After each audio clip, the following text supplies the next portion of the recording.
Thank you very much. Thank you very much, Ryan. So beautiful. We're gathered together on these hallowed grounds to honor the memory of nearly 3,000 souls who were murdered on this day 17 years ago. We're here to pay solemn tribute to the 40 passengers and crew members on Flight 93 who rose up, defied the enemy, took control of their destiny, and changed the course of history. Today we mourn their loss, we share their story, and we commemorate their incredible valor. On September 11th, 2001, a band of brave patriots turned the tide on our nation's enemies and joined the immortal ranks of American heroes. At this memorial on this sacred earth, in the field beyond this wall, and in the skies above our heads, we remember the moment when America fought back. Melania and I are grateful to be joined for today's ceremony by Governor Tom Wolf and Governor Mark Schweiker. I also want to thank the members of Congress in attendance, Senator Bob Casey, Congressman Lou Barletta, Keith Rothfuss, Bill Schuster, and along with the president of the families of Flight 93, Gordon Felt. We're also joined by members of the National Park Service, along with firefighters, first responders, and incredible people from law enforcement. These are truly great people.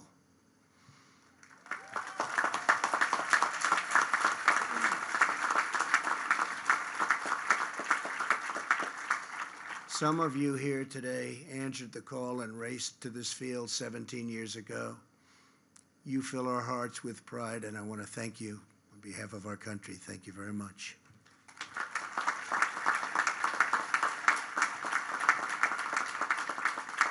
Most importantly, to the family members of Flight 93. Today, all of America wraps up and joins together. We close our arms to help you shoulder your pain and to carry your great, great sorrow. Your tears are not shed alone, for they are shared grief with an entire nation. We grieve together for every mother and father, sister and brother, son and daughter who was stolen from us at the Twin Towers, the Pentagon, and here in this Pennsylvania field. We honor their sacrifice by pledging to never flinch in the face of evil and to do whatever it takes to keep America safe.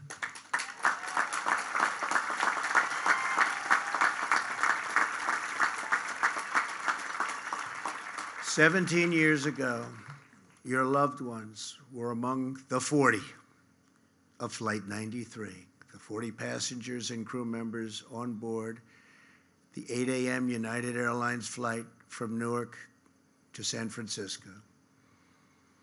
They were men and women from every background. They were young people returning from visiting family, moms and dads on business trips, and friends going and coming from birthdays and weddings. They boarded the plane as strangers, and they entered eternity, linked forever as true heroes.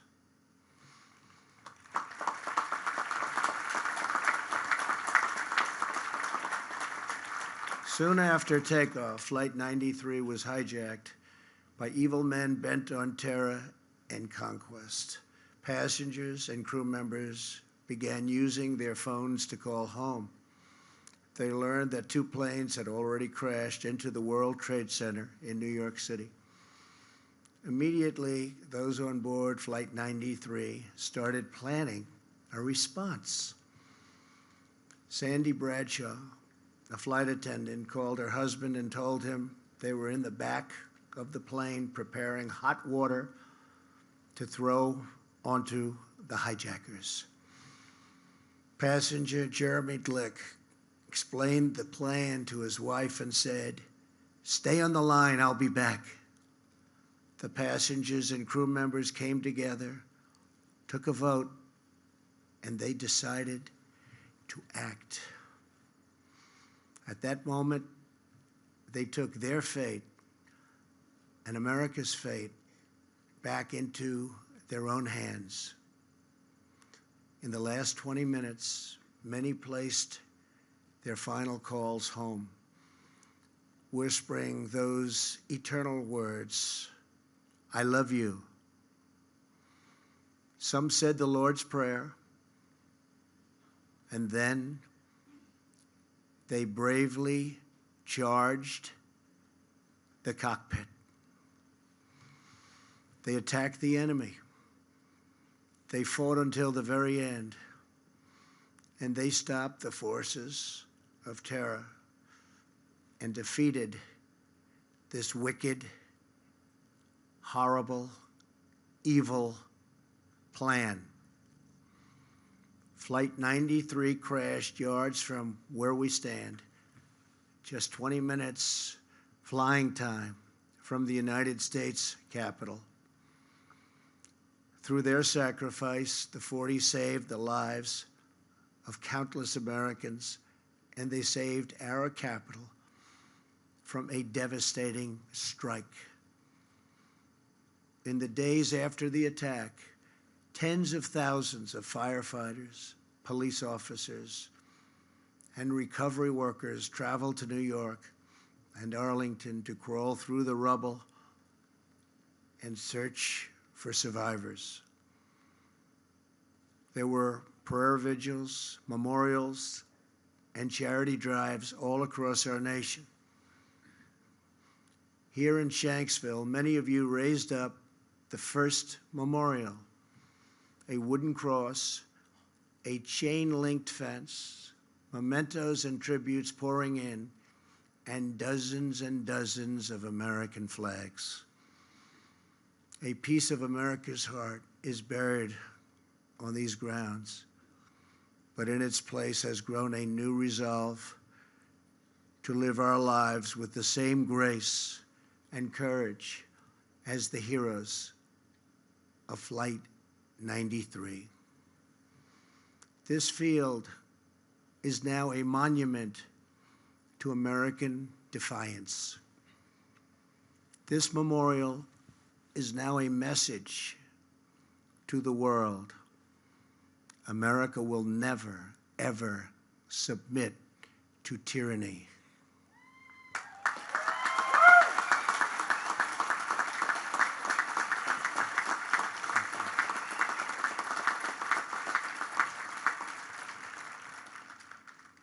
Since September 11th, nearly 5.5 million young Americans have enlisted in the United States Armed Forces.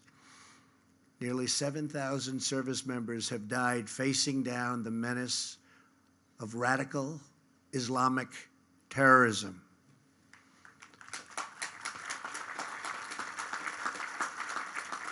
Today, we also think of the more than 200,000 service members now serving overseas. And we think of every citizen who protects our nation at home, including our state, local, and federal law enforcement. These are great Americans. These are great heroes. We honor and thank them all.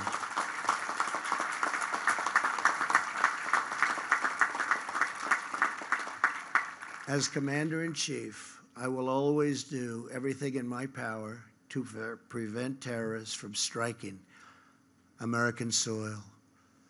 Here with us today is Dorothy Garcia Blockler. Her husband, Sonny, was one of the passengers on Flight 93. On September 11th, 2001, just over a month after their 32nd wedding anniversary. Sonny was on his way back from a business meeting. He called Dorothy, who he loved so much, called her on the plane and uttered her name before the line went dead silent. In the days after the attack, Dorothy told the investigators there was only one thing she wanted from this field: her husband's wedding ring. They would know it by the inscription etched inside. "All my love," it said, followed by the number 8269, the date of their anniversary. The officers, great people, promised to try, but in this field of records, it seemed certainly impossible. Dorothy began to pray, and she asked her friends to do the same. Days went by, then months. Still no ring. A week before Christmas, on December 19th, she heard a knock at the door. Two officers were standing with a really beautiful, to her, she saw it was so beautiful, she knew what was happening.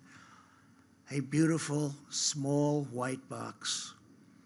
Inside it was a wallet, a luggage tag, a driver's license, a small bag with the wedding ring inscribed with those three precious words: "All my love." Those words echo across this field. And those words tell the story of 40 men and women who gave all their love for their families, their country, and our freedom. To Dorothy and to every family here today, America will never forget what your loved ones did for all of us.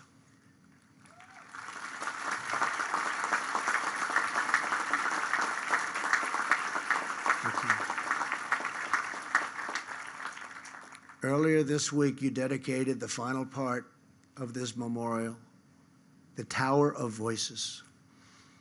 Standing at 93 feet tall, the Tower of Voices is now the first structure visitors see when they come to this now sacred ground. It will hold 40 beautiful chimes that ring throughout these fields, each a unique note, but all in perfect harmony. Each time we hear those chimes playing in the wind, we will remember the 40. We will remember their faces, their voices, their stories, their courage, and their love. And we will remember that free people are never at the mercy of evil, because our destiny is always in our hands.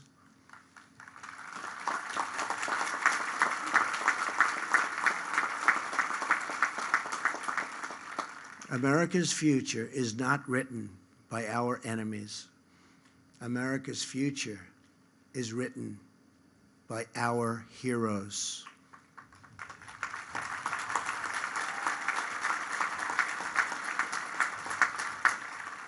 As long as this monument stands, as long as this memorial endures, brave patriots will rise up in America's hours of need, and they too will fight back.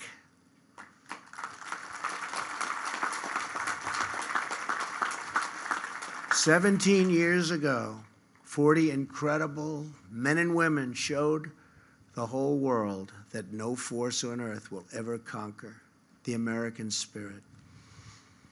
We treasure their memory, we cherish their legacy, and we ask God to forever bless the immortal heroes of Flight 93. Thank you, God bless you. God bless the families, and God bless the United States of America. Thank you very much. Thank you. Thank you very much. Thank you. Thank you, Father. Thank you. Thank you very much.